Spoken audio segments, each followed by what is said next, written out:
On this week's episode of Three Dad Bods. As soon as she saw the Cracker Jack box, she started to cry. And then I got on my knees and I said, "Hey, baby, I'm 100% here, thick or thin. I'm not leaving you. Here's your ring." And she started bawling, and it was good. People ask you the story of how you ask. Don't give the first story, please. Give don't the tell that second part. story. Sarcastic, witty, and not afraid to mix it up. Pop open a cold one and welcome to Three Dad Bods. Welcome, everybody, to another edition of Three Dad Bods with Brent, Karl, and Shawn. Good morning, everybody. Morning. It's So what are some traditions in weddings? Well, I was anymore? I was actually going to talk depends to you on the guys time about a frame. tradition. Yeah. So let me. I wanted to get your guys' reaction. Actually, thanks for bringing that up, Brent, because I want you to watch this real quick. So, guys, listen to this and tell me what you guys think. Because interestingly enough, you're not the one that really gives this requirement meaning. It's your daughter. Because if she's going to marry him anyways, it doesn't really matter what you require. So the real test is not whether or not you can scare some guy into asking you. The real test is whether or not you've been such a good husband to her mother and father to her that she sees qualities in you that she wants emulated in the man that's going to ask her to marry her. And if that's the case, she'll be the one that wants your blessing. I think that's when you know you've done a good job. Oh, that was Dumbest pretty. thing I've ever heard. Really? Why do you think that? Explain that. I don't know.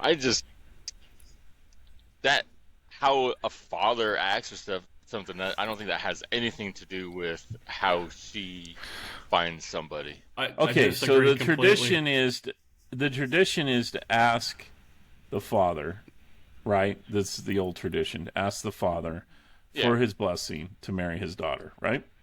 But the problem is, you really don't in this day and age have to worry. You don't have to do that. Now, obviously, if you're a smart kid, you will.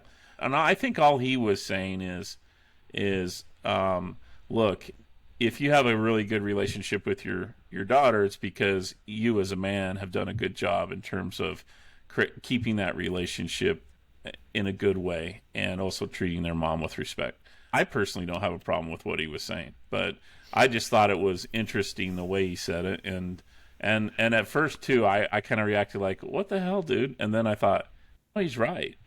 Because I'll give you the example of why. So my son is dating this gal, and it's looking like down the road that they're going to get married, right? It's not anything official yet. But one of the things I noticed is we had a little incident where I was invited to her parents' house for dinner, and usually when you get invited to your kid's love interest parents' house, it's because it's serious, right? And you're thinking, okay, this is going on, and you assume that the other side knows that too.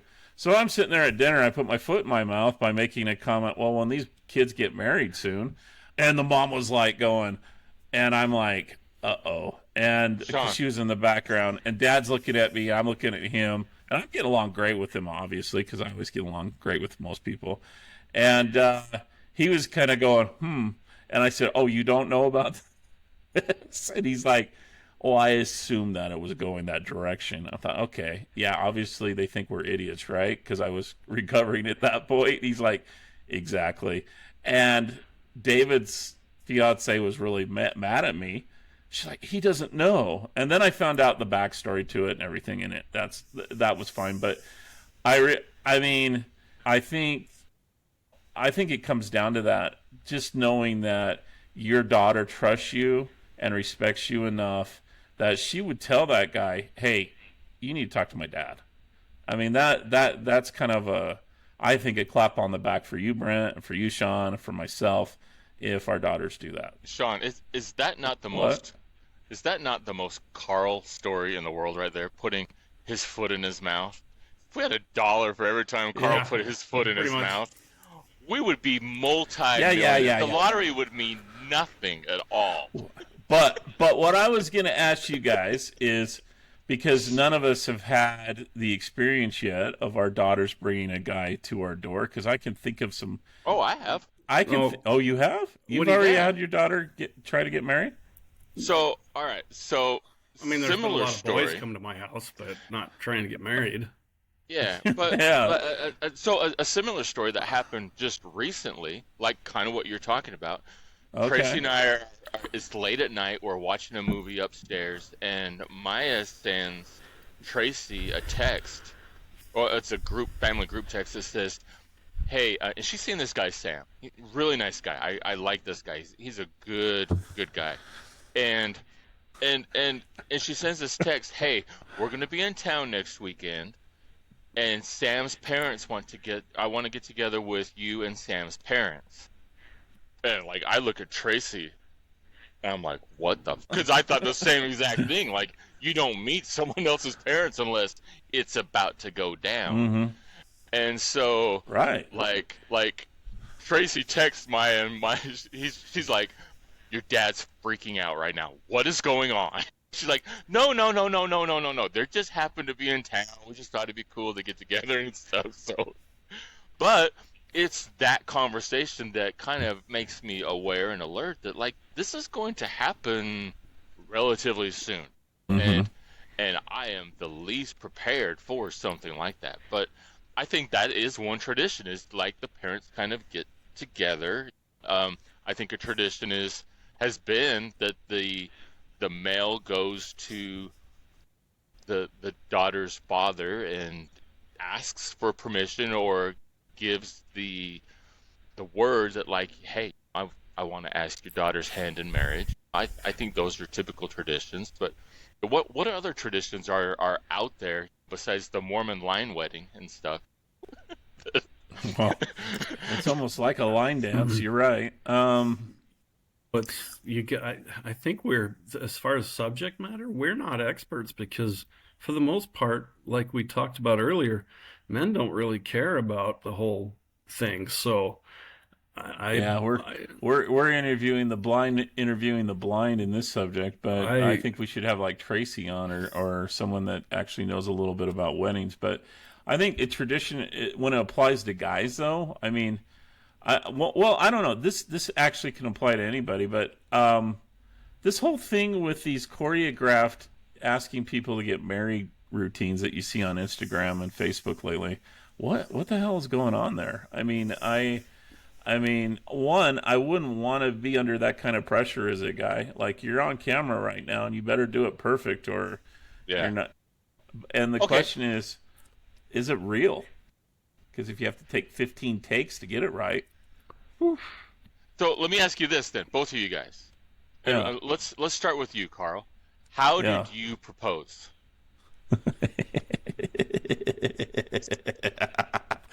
Wow, that's an evil laugh. We were watching TV, laying down on a love sack, watching a TV show, and I rolled over. Don't say it, Shawn. Don't say it, Shawn. I know what you're going to say. Don't say it. I rolled over on one knee, and we were just, it was terrible. I should have done something a lot better than that. So, guys, no wonder you got divorced. Yeah. Again. Oh, Everybody. This is my friend Karl. And I would expect nothing different. Now, okay. But are you doing what she did? Was that what she's saying? Now wait. No, hold on. She said yes. Okay, then, which was ridiculous. It was terrible what I did, but I made up for it. So I don't know if you guys knew this, but when Charlene and I were engaged, she was diagnosed with MS. So one morning she woke up, half her body was numb. And we had been ring shopping, but I hadn't got the ring yet. And one of the jokes that she and I had was, she's like, "I'd be happy with a Cracker Jack box ring." And I was like, she was really down when she found out she had the MS. Yes, it is. Shawn, shut up. You don't know what the hell you're talking about. All right. No, women, come on. Don't tell me it's not true. It's my own story that happened. Wait. When women say, "I'd be happy with a Cracker Jack box ring," okay. Don't. Shawn. All right. All right. May I finish? My only point to that was that if you're a younger man who's not married and has no experience with being married, if a girl ever tells you something like that, that is not true. Don't believe it. Oh yeah, you're right. Okay, I got what Right. you're saying. You're going to get in a lot of trouble if and you listen to if that. and if you ask if you can do something, and she says, "Do whatever you want to do. Do whatever you want. Oh, Don't do whatever you want to do." well, do it. Don't actually, do it. guys, this actually, if you give me a chance to tell the story, I will tell you the story. Okay. Finish up. So I found out she had MS. She was really depressed, and we were like a couple months from the wedding, Yeah. right? Yeah. And so, I mean, I was feeling really bad for her. So I went home, told my dad what happened, what I found out, and we had a good talk about, are you prepared for this? Because that's a pretty serious disease. And I said, yeah, I'm marrying Charlene. I'm not going to back out just because she has a disease. And he's like, I'm proud of you, son. All right. And then at that point, I'm like, what can I do to really make a statement that I'm in this 100%? So I went to see her. At the time, my credit score wasn't high enough. So I literally had to talk my way into them bypassing their normal credit process to get that ring. Damn it, I was getting that ring. I wasn't going to leave until I got that ring. So I did. I had to put a couple $100 down, but I could do that. And then I went to the candy store, got myself a Cracker Jack box, went home, carefully opened it up so it didn't rip it or anything, and then slipped the ring in, taped it back up, glued it out so it looked like it hadn't been opened or tampered with. And then I went to her house. And as soon as I walked in the door, she's laying on the bed, just on the couch, watching, I don't know what movie it was, but as soon as she saw the Cracker Jack box, she started to cry. And then I got on my knees and I said, hey, baby, I'm 100% here, thick or thin. I'm not leaving you. Here's your ring. And she started bawling, and it was good. So yes, I atoned for Karl, rolling over and asking her to get married.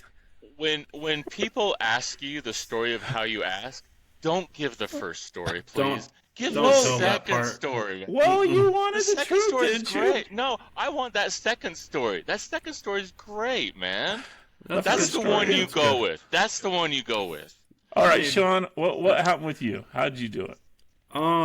So I drove her up into the mountains and we walked around a lake, and I proposed to her next to a lake up in the mountains. It was very romantic, actually. So wow, that's awesome. I didn't have to have a redo. Well, good for you, Shawn. You're so superior. Okay, Brett, what happened with you? I'm sorry, Karl. I love you. Okay. That's okay. So, I wanted what Shawn had. Okay? So, we went on a trip. We went on a trip to California, and we stopped in Reno, Nevada, and met her cousins there, and I kept everything down low from her, but I was letting her family know little by little by little by little. And so what I envisioned was going to the redwoods, and you know where that hole in the tree is that you always see the postcards of everybody driving through. So being there and doing it in the redwoods, okay? So we get to the redwoods, we go through the hole in the tree, and she's got to go to the bathroom. So there's a bathroom down there, and it gives me the perfect opportunity to find the perfect place, right? And so I look over, and there's this beautiful meadow. It's open sunlight coming down on the meadow, and I'm like, oh my God, this is the perfect place. This is it. And so she comes out of the bathroom, and I grab her hand, and I'm just like trudging her along because I'm nervous as can be. And as we're getting closer to this pond, the ground is getting mushy, and there's flies and gnats and everything going around, and I'm like, oh God, no, this ain't it. And she's like, what are you talking about? And I'm like, now I'm trying to improvise. So I'm like, come with me. We just go walking up this mountain. She's like, where are you taking me? And halfway up the mountain, I turn around and I open the ring up like this, and I'm like, will you marry me? And she started crying, and I took out one of them disposable cameras and went, click. So I have a picture of her close-up face with tears going down it. Nice. In theory, it was going to be a very romantic proposal. In reality, it was a joke. That's all right. Hilarious. I mean, I'm sure she remembers it. She probably beats you up every time. Hearing Shawn's story, that's exactly what I wanted. A beautiful lake. Shawn's more cold and analytic than the two of us. We're just spontaneous pieces of crap when it comes to this kind of thing. We'll probably slip on a banana peel and screw it up. Very true. That's so funny. Shawn, okay, that's funny that tell you call me cold and analytic, because that's kind of true. So anyway, Shawn, tell me, Mr. Professor, Mr. History Professor, where did the whole 10-cow woman, 3-cow woman, dowry come from, and why don't we see that anymore? So that should still be a thing. Yeah. Why don't I get my cows? It depends on where in the world you are, actually. It still happens in some parts of the world. In some parts of the world, but it's more of what we would call third world countries where they still do it. And it's a lot of it around farming communities that are people that are still in that kind of culture that haven't gotten into the industrial culture of modern society now. There's actually a difference between something called bride price and dowry. So bride price is what a lot of people associate with dowry, but bride price is basically what you're talking about with the 3-cow wife and all that, where the groom, in exchange for them losing her labor, because you have to remember that in these cultures, the father owns the daughter, right? And so the bride price is an actual payment for compensation of them losing her labor. So that's a different thing than a dowry. Dowry is where the bride is getting basically. So in a lot of cultures, like in say, I'll use Victorian British, the girls didn't receive an inheritance from the parents, just the boys did. And so the dowry was there to make up for that. So it was, they basically got their inheritance when they got married instead of when the parents died. So it's kind of so interesting. It's the groom's family that's responsible for the bride price and also the dowry, or No, did I get that mixed up? No, okay. That's where the confusion is. But it's so the groom is not the groom's family. The groom is responsible for the bride price. So giving the parents of the bride money to compensate them for the loss of her labor value, right? And so and so and the dowry is the reverse. The bride's parents giving the dowry to, it's the couple, but it's her inheritance. Instead of her getting an inheritance when the parents die, she gets her inheritance at the time of her wedding. So and in the case of a divorce, the man actually is supposed to repay that dowry back to the family of the bride or the bride herself if her parents has died. So that would make things a little more interesting, wouldn't it? Yeah, it's interesting. So the rules or laws in regards to that are, do you guys know what the Code of Hammurabi is? I don't know if you've ever heard of that. I've heard of it. But, so basically Babylon, the Babylonian it's not area, a bologna sandwich, Brent. It's not a bologna sandwich. So the Babylonian area in the Middle East are where we have the world's oldest records, and there are records, marriage contract laws, in where dowries are talked about. So that's like 2000 BCE. It's very, very old. What's really interesting about that is that all these cultures around the world have similar practices, but they have really no direct connection with each other. And yet in India, dowry was a thing. It's no longer legal. It was outlawed in like the 1960s sometime. But yeah, it's really interesting how that kind of a thing can permeate the world when the world at that time has no direct connection with each other. So, Yeah. really interesting.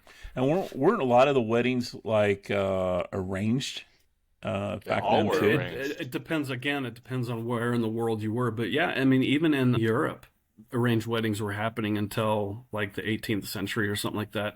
But it was mostly upper class in the class systems or caste systems, depending on where you're at. So yeah, it really interesting. So if you were poor, you didn't necessarily want to marry a 10-cow woman, did you? Well, they actually, if you were a poor boy in some cultures, you didn't get married at all, ever. Oh, wow. So can't reproduce. Lost lamb.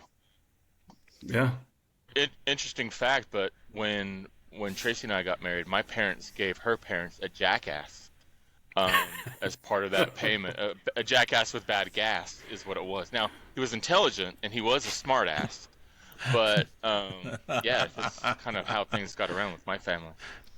Some of those old traditions we think are funny and ridiculous, maybe what kept families together. Because you look at our traditions, and there's not. I mean, yeah, I not happy with my marriage. I'm out. It doesn't matter if they cheated or not. I mean, that goes into a lot of different complications as far as legalities of divorce, and there's in some cultures the divorce. Yeah, you've heard the term sue for divorce, right? Right. It was very, very difficult to obtain a divorce in some cultures. So it's nothing nowadays, but even in the United States, it was so bad in England that the king. It was so bad in England that the king started his own religion.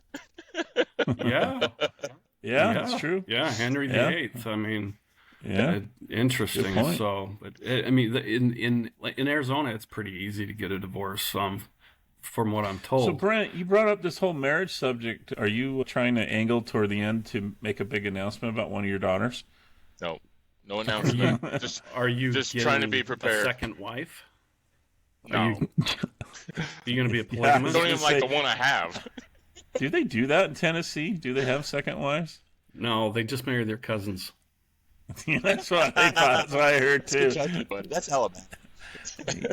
You're right. I wonder if, Kentucky, I wonder if like back in the day, if like the husband and wife were fighting, and the guy was always like, "God, I gave up 4 cows for this."